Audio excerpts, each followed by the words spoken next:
I concluded that perhaps this whole thing is coming up as a result of my acceptance of an appointment to be a presiding officer of a matter against Gerald Khan.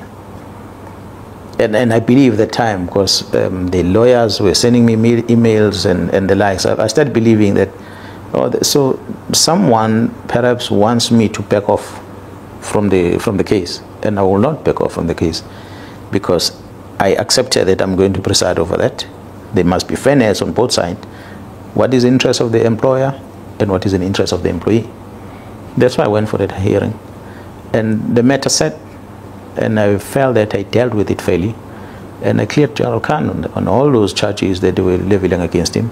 And instead, which was strange, that the charges that leveled against Gerald Khan, never mind the media issues that came up, but prior to that, but the charges that were leveled against him were coming from the recommendation from the IPID. It is the IPID that initiated it, that he must be charged, together with the others from DPCI. But those at DPCI, the investigation was done and they were not subjected to disciplinary hearing. But Khan was. And I sat there and I listened to the matter. And I cleared him. So when I cleared him, suddenly, after that, IPID started their investigation. That's what became strange as to, but okay, you know, IPID, you are now starting with the investigation. Could it be that my finding against Khan did not favor you? Or what is the reason? It was strange. And then they throw the minister's name on it. And again, I wrote to the minister, Minister, they're throwing your name on this thing. Is there any evidence that did you communicate with them? The minister sent me an email. He said, no, he never did that. You must ask IPID. So I had no reason not to believe what the minister is saying, because he said he never did that. They just wrote his name there, but they did not produce anything as an evidence of saying that the minister did refer this thing to them. So it remained an IPID thing. So where the IPID is going with it, there was a media statement of saying, no, it didn't come from the minister, it was a whistleblower or an anonymous complaint. And I'm thinking, how do you have an anonymous complaint on a matter that is in a public place for 2 months? Even went to the portfolio committee. We ventilated on this in the portfolio committee. Suddenly you are investigating a tip-off about that. The very same thing. The same thing that Mr. Brown Mkhwanazi has. He has it on his phone. In September last year, a new IPID are getting it now anonymously. So for me, I just felt, you know what, let them investigate whatever they're investigating. So you hear what I'm talking about. I never mentioned Gerald Libya, not once. The whole thing about the correctional service, it started there, introduced to me by a person who claimed to be close to the minister. The only person he mentions in the report is Gerald Khan. And I go for the hearing, and the outcome of the hearing favors Gerald, very same Gerald Khan. And next thing, the IPID, who the one that made the recommendation about charging Khan, they are now suddenly investigating this one. So for me, my suspicion on all these things about correctional service is that somebody within IPID wanted Khan gone. By all means, they wanted to get rid of him from the organization. And not only him, and the others that were recommended. But they were not successful, because we did not just go in a disciplinary hearing with our eyes blind. We tested evidence, and as a police officer, it pained me to see that the person who saved the organization's image, Gerald Khan, in 2021, is the one now who's been subjected to a case like that. And it was just not fair. I cleared him, because evidence was presented there who couldn't justify that Khan had done anything wrong. Instead, he is the one who should be giving a medal for what he did, because he saved the organization's image on the day. But it will appear that within IPID, whoever people that made the recommendation for him to be charged, they're upset about the decision. I feel the whole investigation didn't come from there. I don't think it initiated by anyone. If you are saying Gerald Libya had something to do, or whoever is spreading the rumor, I don't believe that Gerald Libya had anything to do with that. Not at all. I feel it comes from that institution who wanted Khan gone, because they couldn't get him out. Now they're turning their focus on me. Well, I will take it. They can try whatever they will come up with. So if they will do this investigation, they can launch any other investigation that they want to. They've got a constitutional right to do that. I can't stop them. But the truth will always come out. So I'm not puzzled. I'm not afraid of anything. If they decide that they are going to launch an investigation, and they're welcome to do that for any other person. Of late, I heard that there is also my name is mentioned on a kidnapping of that person from Watu who was kidnapped and was suspected to be arrested. They say no, I was part of that whole investigation that I'm told it ran all the way. I know the team went following up this, and it was DPCI team, not even under the provincial commissioner. But they went to Gauteng, went to Mpumalanga province, and eventually it looks like this other policeman who was alleged to be suspect was caught in Mozambique and brought back into South Africa. Really, the whole issue about the case was handled by DPCI until those people were released. Was DPCI meant? You know, DPCI don't necessarily report to the provincial commissioner. They work independently. So at what stage then do I become part of that? So obviously, if someone feels that they need to target me for whatever reason, I can't stop them. They can do that. But if we're to say all these are happening because of Jairus Bay, I'll say then no, that's not true. It cannot be. Cannot be.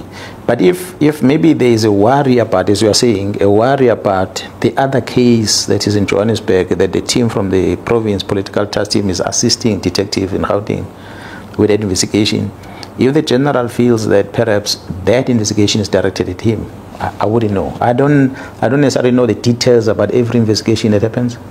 Yeah, some of them I get brief, some of them I don't get brief. I don't follow investigation every single day, but I know that there's some terrible things that happen in Gauteng about other murder cases in Gauteng that seems to have been squashed somehow, that this team is picking up.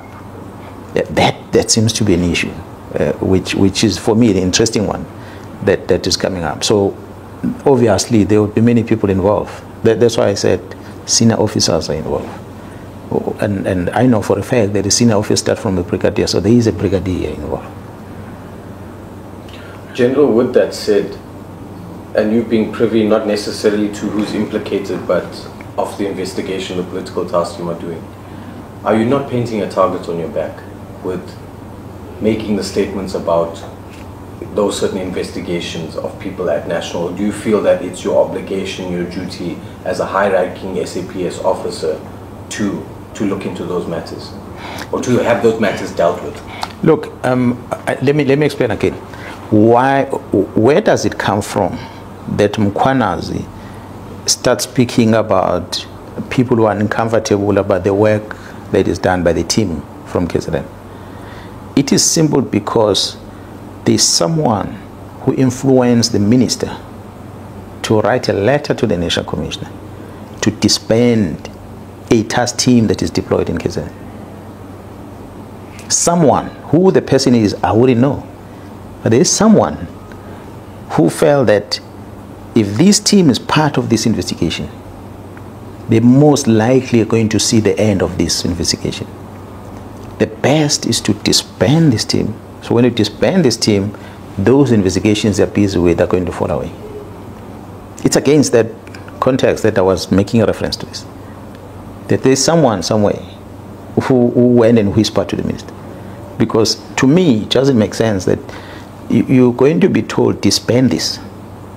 And this which you are told to disband operates here. And the Constitution of the Republic, under Section 207 of the Constitution, the National Commission is mandated in consultation with the executive in the province to appoint a man or a woman to oversee and manage the policing in that particular province. So in this case, it is me. For now, until the National Commission decide otherwise, it is me. So when I'm here and the investigation that is done by this task team is done in this province, which I must account to the 12 million people, the citizens of this province, I must account. There are so many political parties that have been affected by this violence over time. I must explain to them about our interventions in trying to stabilize and get rid of these political killings in this province. We're the only province where such a team had to be formed, because we're the ones that have been killing a lot of politicians, unlike any other province. So that's why there was a focus on this, which was a directive from the president. So we're having this team working, and we've been briefing the previous ministers about it. And the previous minister has always been in the media about it. So to now hear, because the letter was not written to me, I saw it from the media, to hear that there is a letter which is written which says disband this thing. So the question I asked was, National Commissioner, are you aware of this? And the National Commissioner says, I'm on leave. I don't know anything about the letter. I said, but there's letter in the public space. Maybe you need to find out from the minister whether is, or from your office, whoever is acting, whether is there such a letter that came to your office.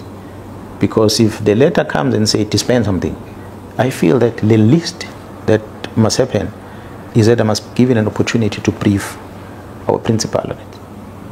Then when they make the decision to disband, at least they're informed by what's happening on the ground.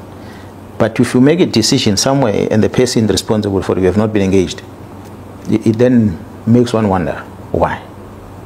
That's why then I'm saying someone came and whispered to the minister to close this, because this is investigating cases that might link either his associates or her associates or colleagues that he works with or she works with, or the high-profile people that the person might know outside the organization, or maybe a criminal syndicate out there that needs to be protected for whatever reason.